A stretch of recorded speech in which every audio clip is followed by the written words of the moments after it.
And a happy Friday, friends and family. It is Fortenbaugh and Fulghum. It's a Friday edition of Bets. We're ready to bring you into the weekend and penultimate Super Bowl weekend, the week before the Super Bowl. He is Joe Fortenbaugh. I'm Tyler Fulghum. Anita and Erin Dolan standing by. We're going to have a quartet of big brains to help you out on this edition of Bet. I'm in studio here. The NFL Live crew has kicked me out of the big studio, so I'm in the broom closet. Joe, you're joining us from Friday at home. I've been calling it the fish tank all day. Are you okay with that, or is that sacrilege to your fish friends and community? No, it's all good. Very affable. I like it. We got the fish posters over the shoulder, the fish shirt on today, and I really admired the fact that you explained penultimate to our listeners so that they couldn't, they could keep up. Because God forbid people not understand what penultimate means. Just making sure. I know I have some friends out there who are watching, and they sure as hell don't know what penultimate means because I barely know the definition. All right. We, of course, got to dive into Super Bowl 56. We still have another week to dive into it, but I want to get some thoughts from you, Joe, on the MVP race. Before we get to that, notice the bottom of the screen. Always, we remind you before the show gets started, ESPN's YouTube channel, youtube.com/ESPN Sports Betting, where you can find all of our content here. But if we look at Super Bowl 56 and the MVP market, of course, Burrow and Stafford have the two shortest odds. They are the QBs, and being a QB is an inherent advantage for this award. If I asked you, Joe, to take either Burrow or Stafford versus the field, would you opt for a ticket with the two QBs or everyone else in the Super Bowl 56 matchup? So this comes down to the fact that I'm not getting odds taking everybody else. If you were going to give me some odds, make it plus money, and entice me to an accurate price, sure, I would consider going in the opposite direction. But this is just a heads up, both quarterbacks versus everybody else. So I'll take both quarterbacks. A quarterback has won this award in 56% of the Super Bowls, including 9 of the last 12. I find a very, very difficult path to Cincinnati winning this Super Bowl with Burrow not winning the MVP. I don't think they would do it with defense. I think they would do it with offense, which means maybe it could be Jamar Chase. Maybe T. Higgins has an unbelievable performance. But ultimately, if Cincinnati wins, it's going to be because of Burrow. On the other side with Matthew Stafford and the Rams, sure, Aaron Donald is worth a look at 18-1 or wherever he is now. And when you look at some of the guys on offense, maybe Cooper Kupp has a big day. But remember, Stafford's got the narrative. Always a loser in Detroit. Now he's in the Super Bowl with the Rams. Wouldn't surprise me if the voters gave him the edge because of the narrative. Yeah, I understand the logic you're using there. I do think this is going to be an over game. So if there's points on the scoreboard, the quarterback's likely going to have a bit to do with that. And it is hard to develop a game script where the Bengals win the game and Burrow is not the most important reason why they win the game, especially against a Ram defense where he's got Jalen Ramsey covering Jamar Chase and then Aaron Donald and Von Miller breathing down his neck on every single pass rush. On the Rams side, however, I think there is more legitimate competition to Matthew Stafford. There is Cooper Kupp, who some argue should be the MVP of the NFL this season. Won the Triple Crown, has caught more than 170 balls for more than 2,300 yards and 20 touchdowns, playoffs included. There is Aaron Donald and a former Super Bowl MVP in Von Miller on that side. There's Cam Akers, who has a nice little narrative as well, coming back from a torn Achilles 6 months later and being a lead back and alpha in the Super Bowl. So I'll take the field just for fun. I know the quarterbacks are more likely, but you set a number there, 56%. I'm surprised to hear that it's only 56% that have won the MVP from the quarterback position. I would have figured it'd be higher, but that trend has certainly been more intense in recent years, as you pointed out. All right, let's look at this matchup, side and total. Don't know if we've done it yet officially here on Bet, so now is an opportunity, still 9 days out. The Rams are 4.5-point favorites. Remember, it opened right around 3.5, 4. That's gone. Steam towards the Rams. The total opened at 50. That's dropped about 1.5 points. Still high at 48.5, but it's come down. An official pick for Super Bowl 56 from you, Brother Fortenbaugh, is? The Los Angeles Rams at -4.5. I want to make something clear. Over the last 5 weeks, I've made a bet on every Rams game. 3 playoff games, final 2 regular season games. I've cashed in 4 of those. Nobody on this show knows the Rams better than me. Nobody. I want to make that very, very clear right out of the gate. So everyone who likes the Rams should be very excited about this pick. Two very good offenses, both top 8 in scoring. Two very good quarterbacks, two very good receiving units. Blah, blah, blah, blah, blah. This comes down to the Rams defense. It's the best unit the Bengals have faced all season long. Anytime the Bengals have faced someone in the top 10 in DVOA, the Niners, the Packers, the Chiefs, they've had a lot of problems outside of the Chiefs. I like the Rams to cover the 4.5 because of their defense. Well, our Rams seer, our Rams whisperer, as a Ram fan, I like that you're backing them. Perhaps this is an emotional hedge or just to stand toe-to-toe with you and have a roulette bet, but I'm on the Bengals side. Give me the 4.5-point head start with Cincinnati. You make a great point about all the horses the Rams have on both offense and defense especially, and how that's a huge mismatch at the line of scrimmage. We saw that play out last year with the Kansas City Chiefs. They could not stop the pass rush for Patrick Mahomes against all those guys in the Tampa Bay Bucks, and you wonder if the same thing may happen. However, outside of Arizona, who did not show, the Rams have struggled burying opponents. I think they have been remarkably better than all 3 playoff opponents they have faced, but they let the Bucks back in the game to tie it. They could not. They needed a comeback against the San Francisco 49ers to win that game. They, for some reason, have not been able to bury teams. They play close games. And the Bengals, we have to give them credit. Somehow, some way, they've survived and advanced and survived and advanced. They win games. They're close games. 4.5. I will put the points on the board to start this game with the Bengals because they got Joe Burrow. I think it's a close game no matter who wins it. So maybe the Rams win by 3. I'd be happy with my bet and the emotional play there as a Ram fan. All right, look who it is. Anita Marks sliding in for the first time. She is going to share her favorite bet, side, or total for this matchup. Anita, what do you got? Yeah, listen, I'm with you, Tyler. I love Cincinnati here, especially at 4.5. I really think that this line should be somewhere around 3, 2.5, not 4.5. I mean, this is a team that went out and they're beating teams they're not supposed to beat, right? And let's remind Joe, the Tennessee Titans sacked Joe Burrow 9 times in that game, and Cincinnati still won. And not only that, they beat the Kansas City Chiefs twice within a month. For a number of reasons. Number one, offensively, they've just really gotten better each and every week. Joe Burrow as well, number 1 in completion percentage the last 6 weeks of the season. Also, you've got defensively, I think they're sneaky good, especially against the run. Their coaching staff makes great adjustments after the half.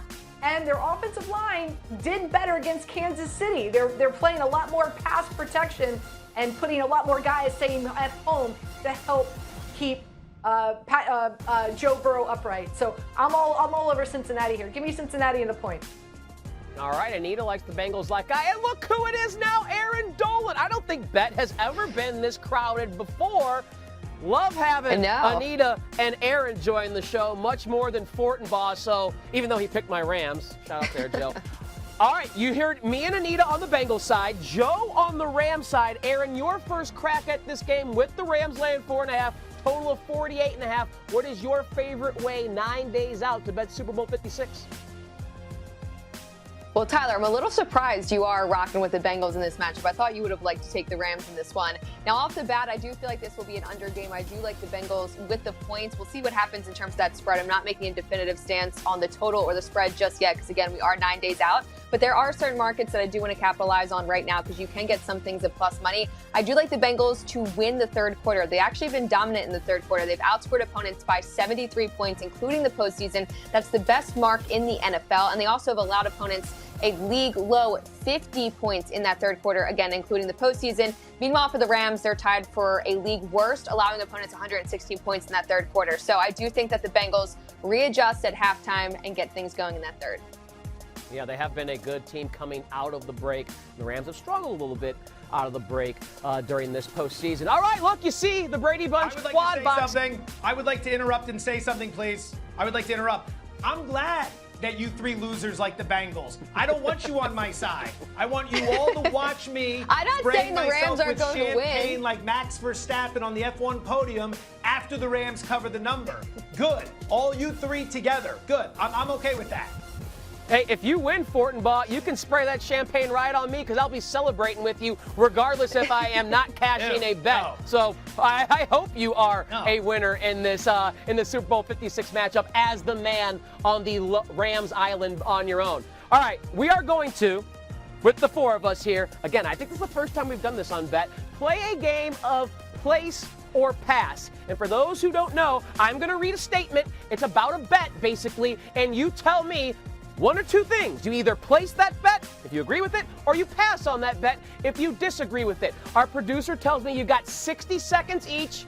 Just kidding. Just kidding. You only got 30 seconds each, and now I can't hear myself think because my eardrum has been blown out by her saying, no, you only have 30 seconds. So 30 seconds, please, so she doesn't blow out my eardrums, guys.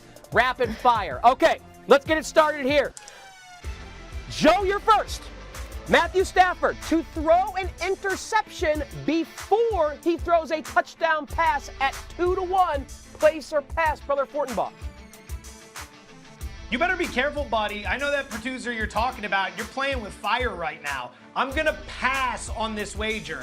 Pass. Matthew Stafford likes to live dangerously like Austin Powers at the blackjack table, but the reality here is I like the way this game sets up for him. Cincinnati struggles against the run.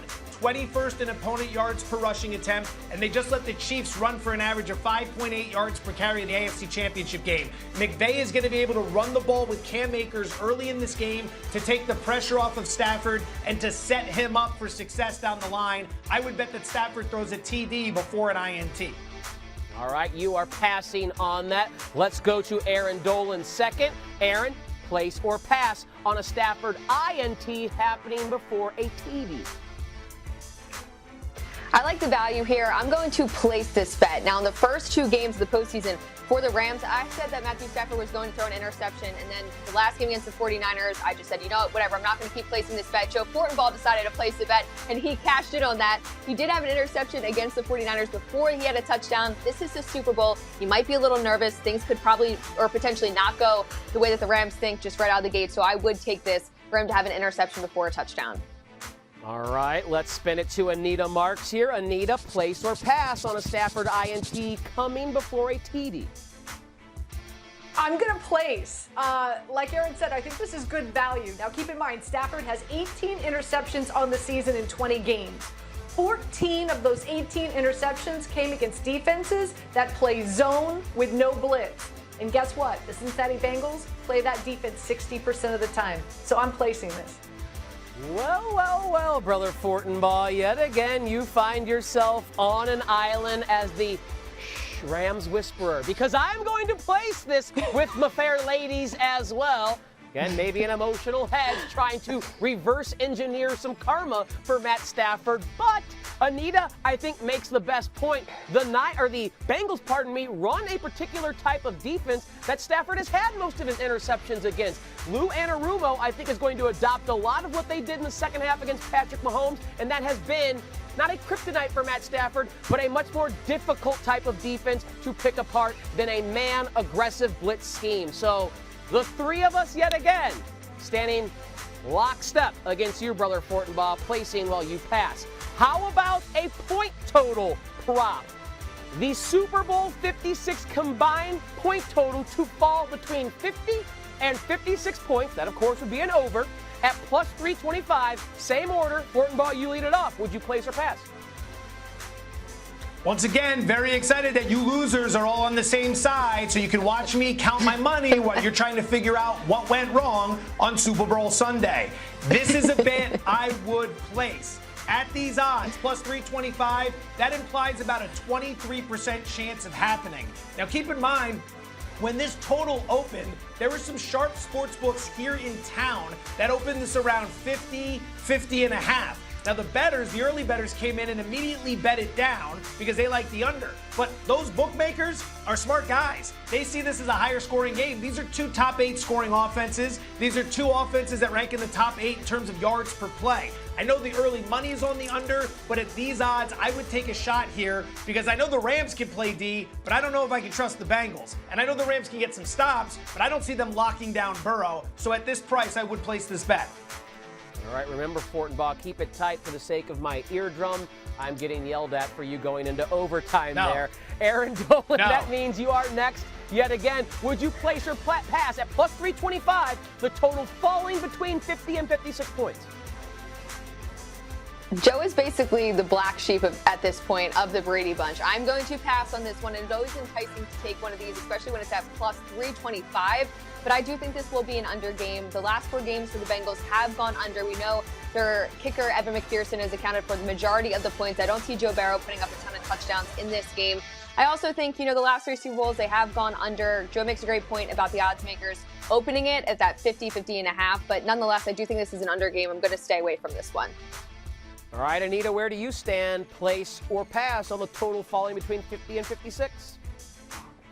I am with Joe here, just because the odds are so juicy that I place it. This is the lowest over-under since 2017, by the way. And as Joe pointed out, a lot of explosive playmakers on both sides of the ball. I mean, let's be honest, Jamar Chase, T. Higgins, I'm wearing my T. Higgins t-shirt today. T. Higgins, Odell Beckham Jr., Cooper Kupp. These guys, quick 2-yard slant, boom, they can take it to the house anytime.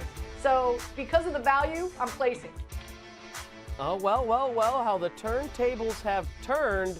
Erin Dolan, you are the lone wolf when it comes to this, because I am going to place it as well. I like this as an over game. Even at 50, I was betting it as an over game. I think these two teams will interact in a way that promotes throwing the football and promotes a lot of play volume, especially if the Rams get out to an early lead. That means Joe Burrow is throwing to T. Higgins, Jamar Chase. Keep in mind, this is a team, Cincinnati, that had 12 touchdowns of 50 or more yards this season, most in the NFL. They can strike at any time like a cobra, and we know the Rams have an explosive offense. They left 13 points on the field against the San Francisco 49ers with the drop touchdown from Skoranek, the end zone interception, and a Matt Gay missed field goal. So I think it's an over game. I like the value at plus 325, somewhere between 50 and 56. All right, our last one. A score of any kind will happen in the first 5 minutes and 30 seconds of Super Bowl 56. Joe Fortenbaugh, place or pass?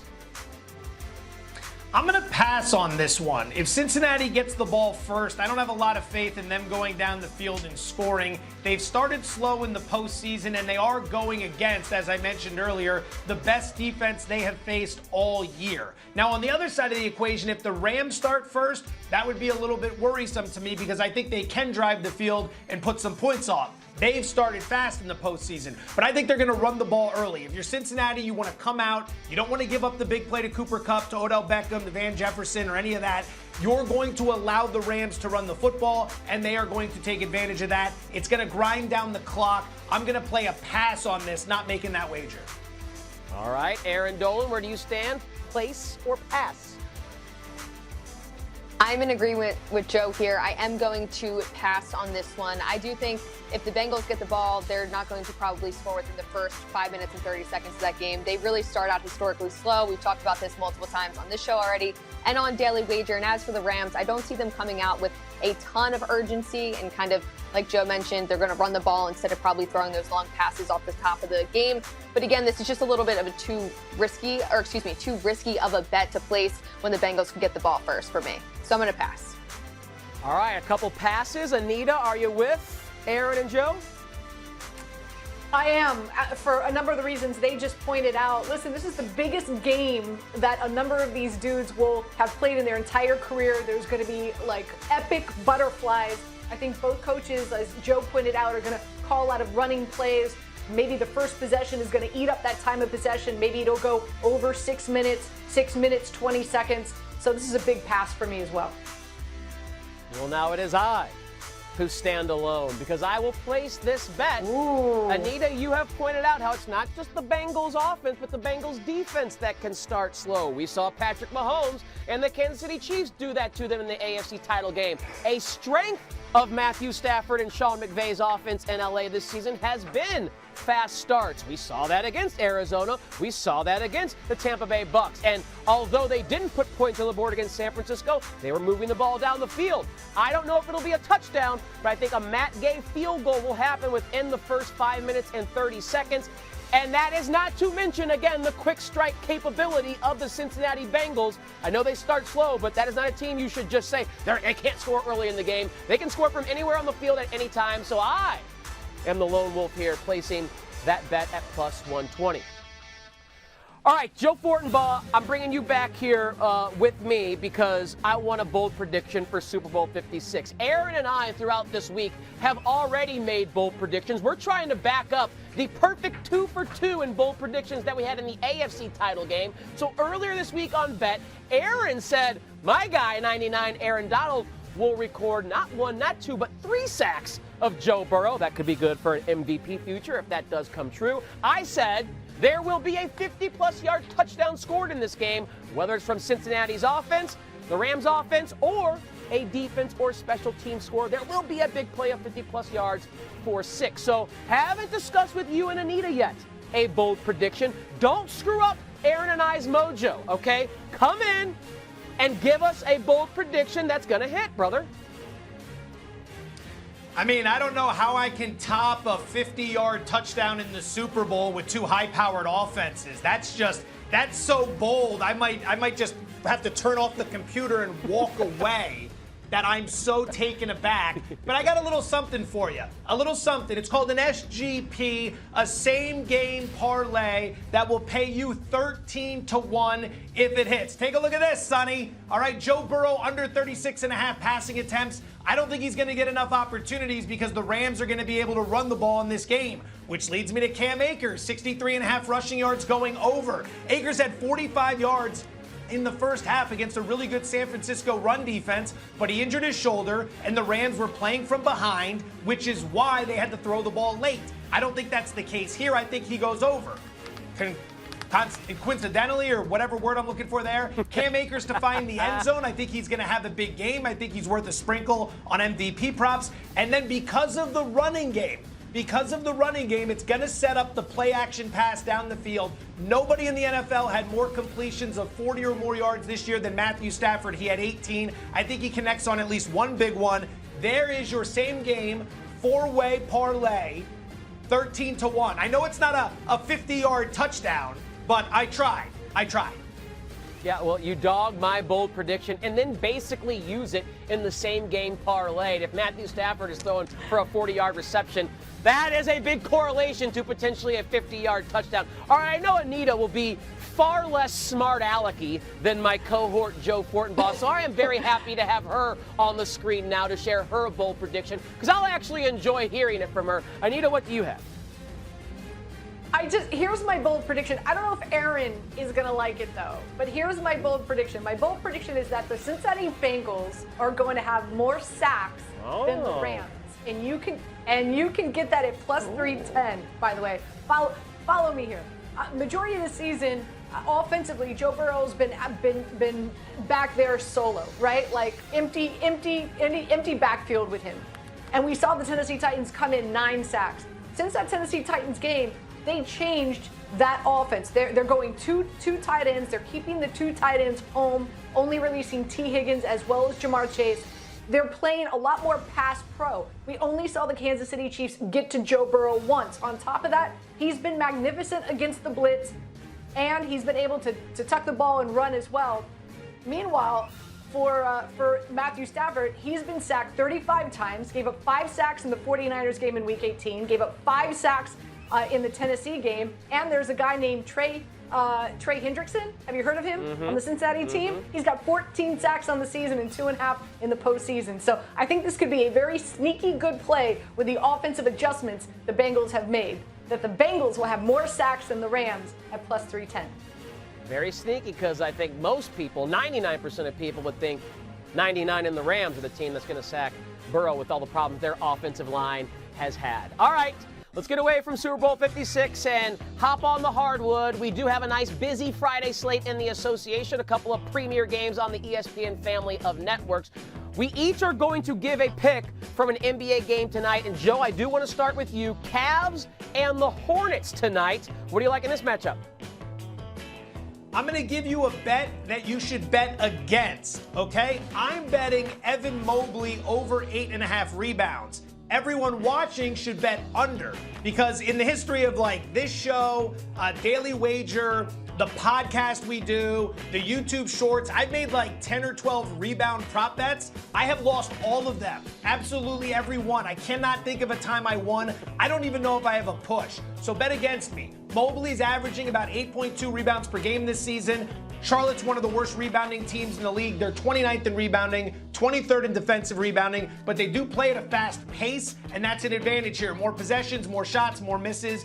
I say Mobley over 8.5 rebounds. Society should bet against me and go under 8.5 rebounds.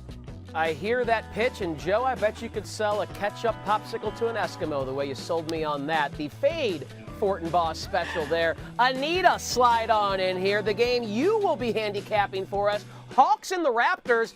Ice Trae Young coming off that 43-point effort, going north of the border where the Raptors are a 3-point favorite, total of 217 and a hook. What do you like? Yeah, listen, this line was 2, and then Erin talked about it on Daily Wager, and all of a sudden the line goes up to 3.5. Thanks a lot, Erin. But I'm still on the Raptors here. They are at home. Both these teams, the tail end of a back-to-back. Of course, as I said, the Raptors at home. Atlanta, as you pointed out, having to travel to Canada. Oh, yay, I say. And you've got a Raptors team. They're very, very muy bueno at home. Also 6-3 on the tail of in a back-to-back. Meanwhile, Atlanta is 3-6. The Raptors have won 4 straight, so they're hot right now. Not to take anything away from Trae Young, but also Collins is going to be a game-time decision. So my thought is jump on this line right now, #RunDon'tWalk, because if Collins is declared out, I think this line will move yet again. Yeah, I believe a shoulder issue for John Collins, the big man there for the Atlanta Hawks. Now it's Erin Dolan's turn to slide on in as we keep it rolling in the association. Erin, the game I want you to share a pick with our viewers is from the Nets and the Jazz. And before we dive into this game, a couple of key notes for the rosters. Donovan Mitchell, who's missed 8 games, is coming back for the Utah Jazz. Rudy Gobert is still on the shelf. And then we learned about an hour and a half ago that James Harden will be out for tonight. And we know Kevin Durant and LaMarcus Aldridge, Paul Millsap still on the shelf for the Brooklyn Nets. So it'll be just Kyrie Irving, although Donovan Mitchell will be back. Some big changes for the rosters and the lineups. And how has the Jazz laying 5.5 with that news? Pretty high total of 229.5. What do you like in this one? I would still lay it with the Jazz. I was fortunate about a couple hours ago, just before the James Harden news broke. I grabbed it at -3.5 for the Jazz. But this line kept moving in favor of the Nets because, let's face it, they've lost the last 6 games. But really, there hasn't really been a sense of urgency, especially after their last loss to the Sacramento Kings. There was no reason with James Harden and Kyrie Irving that they should have lost that game. And it didn't seem like after the game in press conferences, they're just like, yep, we don't have the full team, not really concerned about it. Meanwhile, for Utah, they need to win this game. They need to have a bounce-back game. Donovan Mitchell will be on the court. They're playing at home. I feel like the Nets at this point have kind of given up. I guess they're just going to wait until they have all 3 of their star players on the court to really give in some effort. They're not great on defense as well, so I would just lay it with the Jazz in this one. Yeah, hard not to like the Jazz, even without Gobert, their defensive linchpin. They do get Mitchell back, and it's just Kyrie. No Harden, no Durant, no LaMarcus Aldridge, no Paul Millsap. Of course, Joe Harris has been out for that Brooklyn Nets team that has lost 6 in a row. My turn. And to save the best for last, it is on ESPN tonight. Be a good company man here and tune in, everyone, 10 Eastern, for this matchup in Dallas between your Philadelphia 76ers, Erin Dolan and Joe Fortenbaugh, visiting Luka and the Mavs. Mavs a short home favorite, laying just the 1.5, a lower total of 210.5 for this 10 Eastern tip. And I'm going to go under that total. We have 2 teams here that are actually tied, 26th, bottom 5 in the NBA in pace. They're slow-paced teams. Makes sense with Embiid, and Doncic likes to probe and wait and be patient and pick apart defenses. We also have 2 teams that are top 10 in the NBA in defensive rating. The Mavs are 5th, the 76ers are 9th, and the month of January, the Mavs had the best defensive rated in the NBA. Then you just look at the trend of Mavs totals in their home gym. 76% of the games they have played at home have gone under the total this season. They're 19-6-1.